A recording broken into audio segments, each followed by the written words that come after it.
Iran, Israel और America war एक ऐसे स्टेज पे पहुँच गए हैं जहाँ पे आने वाले समय में ये बात आप श्योर मान के चलिए कि ये बात ईरान, इज़राइल और अमेरिका नहीं डिसाइड करेंगे कि युद्ध कब समाप्त हो। ये बात डिसाइड करेगा चाइना कि ये युद्ध कब समाप्त होगा या ये युद्ध कंटिन्यू होगा कि नहीं होगा। अगर आपको बिलीव नहीं होता तो एक सिंपल पर्सपेक्टिव मैं आपको ये रखना चाहूँगा कि ईरान और अमेरिका, इज़राइल दोनों एक-दूसरे के ऊपर मिसाइल मार रहे हैं। ईरान जो अटैक कर रहा है अमेरिका के ऊपर उसको इंटरसेप्ट करने के लिए अमेरिका जो है पैट्रियट मिसाइल मार रहा है या इंटरसेप्टर मिसाइल्स मार रहा है या एरो मिसाइल्स मार रहा है या थार्ड सिस्टम यूज़ कर रहा है या डेविड स्लिंग यूज़ कर रहा है। आप किसी भी मिसाइल का नाम ले लीजिए, इन सारी मिसाइल्स के अंदर जो भी परमानेंट मैग्नेट्स लगते हैं वो रेयर अर्थ मैग्नेट से प्रोसेस होकर लगते हैं, ठीक है? और आपको ये भी पता होगा कि वर्ल्ड के 90% जो रेयर अर्थ मिनरल की प्रोसेसिंग है वो चाइना के कंट्रोल में है, सारी सप्लाई चेन चाइना के कंट्रोल में है।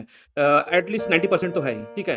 अच्छा, यूएस के साथ सबसे बड़ी दुविधा क्या है कि यूएस का 100% इंपोर्ट जो है डिपेंडेंट है रेयर अर्थ मटेरियल का बाहर से। मतलब वो सारा चीज़ जो है बाहर से इंपोर्ट करता है, कंसीडर अगर हम रेयर अर्थ मटेरियल की बात करें या इंपोर्ट की बात करें, ठीक है?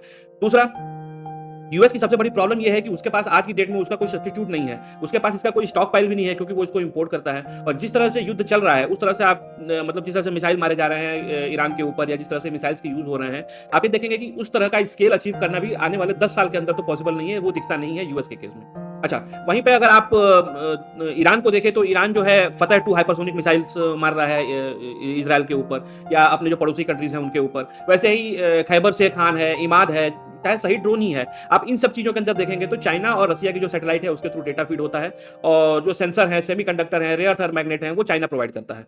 अब इसमें सबसे बड़ी दुविधा क्या है कि चाहे वो अटैक करने के लिए मिसाइल्स हों या इंटरसेप्ट करने के लिए मिसाइल्स हों, इन दोनों यानी कि शील्ड और स्वॉर्ड दोनों जो है चाइना प्रोवाइड कर रहा है। एक ऐसी कंट्री, थर्ड पार्टी कंट्री जिसके ऊपर अमेरिका का, इज़राइल का कोई कंट्रोल नहीं है। अमेरिका ने ऑलरेडी सैंक्शन लगाने की कोशिश की। आपने देखा है कि कुछ दिन पहले सैंक्शन लगाने की कोशिश की और वो चाइना को कंट्रोल नहीं कर पाया। तो आप चाइना को ये मजबूर तो नहीं कर सकते कि वो आपको रेयर अर्थ मैग्नेट जो है उनके टर्म्स एंड कंडीशन पे सप्लाई करें, ठीक है? और जिस तरह से ये मिसाइल्स यूज़ हो रहे हैं, खत्म हो रहे हैं, आने वाला समय ऐसा आएगा कि उसको रिप्लेनिश करने के लिए भाई मैग्नेट तो लगेंगे ही ना। ऐसा तो है नहीं कि मैग्नेट नहीं लगेंगे। तो अगर रेयर अर्थ मैग्नेट्स का राशनिंग कर देता है या उसके ऊपर बैन लगा देता है चाइना, तो इसका स्टॉक पाइलिंग करना भी बहुत ही मुश्किल हो जाएगा या बनाना भी बहुत मुश्किल हो जाएगा। क्यों? क्योंकि अब ईरान और इज़राइल एक-दूसरे के इंफ्रास्ट्रक्चर के ऊपर अटैक करने लगे हैं। दोनों एक-दूसरे की फैक्ट्रियों के ऊपर अटैक कर रहे हैं। अभी हाल ही में इज़राइल ने ईरान के मेटल फैक्ट्री पे किया कि भाई ना मेटल रहेगा ना आप जो है ड्रोन बनाएँगे उससे।